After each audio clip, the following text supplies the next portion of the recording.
But the most pressing of all of these is this winter storm warning along with the ice storm warning that you see there, okay? So I want to make sure this is all up to date here because it's not showing that Atlanta. Okay, there you go. Sometimes the computer is trying to digest a lot of information at one time. All of a sudden, this doesn't look right, but you can see all counties shaded here in a violet color. Now under that ice storm warning, this is a major situation, folks. We haven't had a situation like this occur in our neck of the woods in some 12 years. It's been 12 years since an ice storm warning, I should say, has been issued. What does that mean? You could get accumulation of ice up to an inch. Generally, we're expecting at this time for the Atlanta metro area to set somewhere around a half inch. But Ariel, I won't waste your time. Let's go ahead and dive into the timeline. And I'm going to guide the cursor here and walk you all through everything. So just give me 1 second so I can get this nice and big and I can have complete control. Today has been a great day of preparation, and I want to say many of you are going to have the opportunity to prepare as you get into the day tomorrow. After tomorrow, I think it's all gone downhill. If you don't have it, you're not going to be able to get it. If it's not on, it's not going to come on.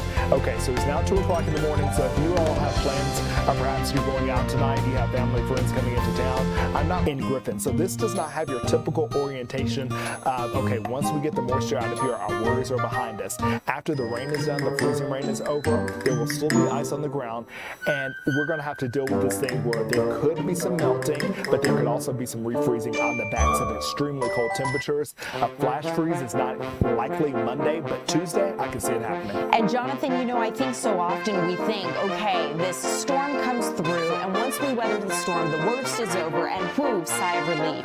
But what we're seeing with this is the temperatures are going to be so cold once this is done that it's not like the ice that we have gotten is just going to melt. So if you have experienced a power outage, say, because of the ice on power lines or a tree or something of that nature coupled with the winds, if you lose power and then you have these really cold temperatures and there's ice on the roads everywhere, you just need to kind of stay put, and it's going to be cold and you may not have power. That could be the reality for some people. It's a double whammy, a double-edged sword, if you will, because here's the deal.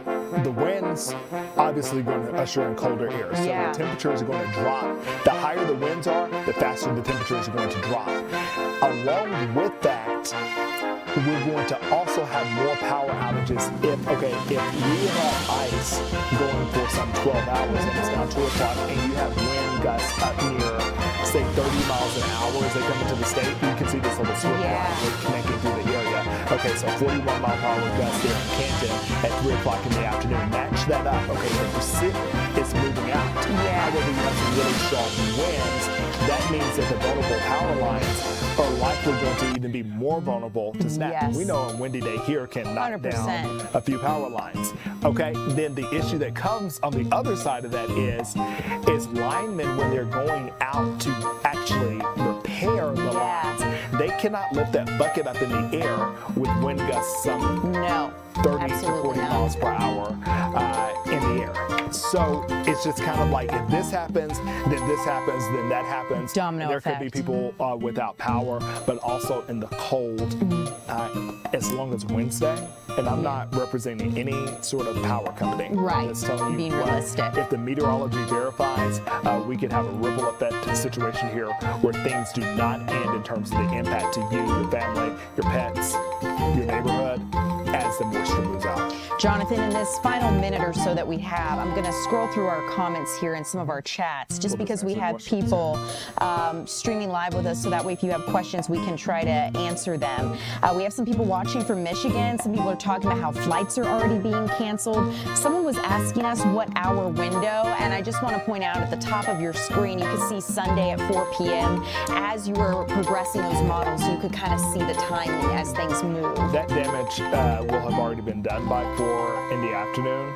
And Sunday. This could be an opportunity for there to be some melting. But I want to say it here, if you haven't been listening up, if you kind of tuned out for a second, I'm going to make a clarion call. I'm going to say this again at 3 o'clock and at 4 o'clock. My window of the worst impacts for the Atlanta metro area specifically, and generally North Georgia, 6 p.m. Saturday to 6 a.m. Sunday. Okay. That's a 12-hour period that if you do not want to shelter in place, do it outside of that period of time. I would still stay inside Sunday for the better part of Sunday, but it's 6 p.m. Saturday to 6 a.m. Sunday when the worst will impact our area. The coldest temperatures and the most abundant moisture supply meeting up at the right time or the wrong time, no matter how you want to put it, to create a really dangerous scenario outside. Jonathan, I appreciate you as always making sense of this. I think you've been really clear, and the lead time we've been able to have with this has really been helpful. So, I mean, we knew, and we're starting to talk about this Monday, Tuesday of this week. So, you guys coming up at 3 o'clock, Jonathan's going to come back out. We're going to have another update as to what is going on with our weather forecast. But in the meantime, I want to let you know what Georgia Department of Transportation is doing with our weather forecast and how they are making some steps to try to get the roads ready. So, we're going to talk to Chris Rosenthal about that coming up next. I was just talking to David Chanley about this, is the models have been hinting at an all-out rain event happening as we get into the second half of the day Sunday. Look at this, Tom. Keep your eyes on Atlanta. 29 degrees, 2 o'clock in the afternoon. Well, Never gets above freezing. never gets above freezing. And the areas that are hit the hardest never gets above freezing. Yeah. So literally you could be calling your friends and your neighbors who live 10 miles in either direction and they're experiencing a much different situation. Do not be tempted to go outside. If you can, just stay inside and rough it out through Sunday. Monday, there's a hope of things getting better, but I don't see much sunshine in the forecast. And that nose that you were talking about, it's coming from the north, and that's why the north and east part of the state are going to get it harder than anyone else, because it's kind of wrapping around from the north and creeping into the eastern and northern part of our state. And that's going to be much colder on the surface. Yeah. As the system comes in, it's bringing in some warm air with it, but that warm air is not going to win out over that cold, shallow air that's present across North and East Georgia, and even the North and East Metro. DeKalb, Gwinnett for sure, Hall County, Forsyth County. Yeah, up and east. Yeah, I think it's going to be quite interesting. Up that I-85 corridor. Exactly. Anytime, even 985 as you get into Hall. See the red? Is that the wedge we're talking Yeah, about? that's the wedge area. And so basically, the Appalachian mountain chain extends into North Georgia, Blairsville, Gainesville, Toccoa, higher elevation there. Air is moving in from the north and the east, basically moving in a direction that pushes against the mountains, and it says, I cannot climb over the mountains. I've been trying, but I cannot make it over the mountains to get into Tennessee or anywhere else.